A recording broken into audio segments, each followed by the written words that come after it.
حاجی برگام مگه داریم از این قشنگتر؟ غیر ممکنه ببینی و اشکت در نیاد. با هم ببینیم بعد بیا کارت دارم. این حادثه درس عجیبی توی زندگی به من داد. از اون روز به بعد دیگه عصبانی نمیشم و همیشه آرومم.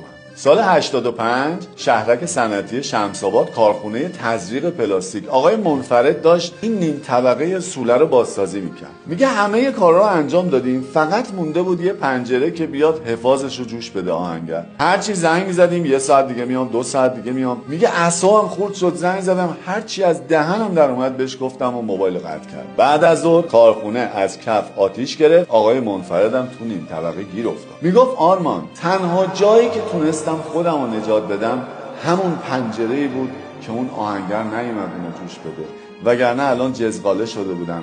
و این حادثه درس عجیبی توی زندگی به من داد که تا آخر عمر فراموشش نمی‌کنم. این که وقتی تمام تلاشتو میکنی یه کاری نمیشه، حتما خدا داره از یه اتفاق بدتر جلوگیری میکنه یا داره من رو هدایت میکنه به سمت یه چیز بهتر. میگفت از اون روز به بعد دیگه عصبانی نمیشم و همیشه آروم. میدونید به چی فکر میکردم؟ به این که ما همیشه فکر میکنیم که باید بابت شدنها شکرگزار باشیم، اما خیلی وقتا ما باید بابت نشدنها شکرگزار باشیم.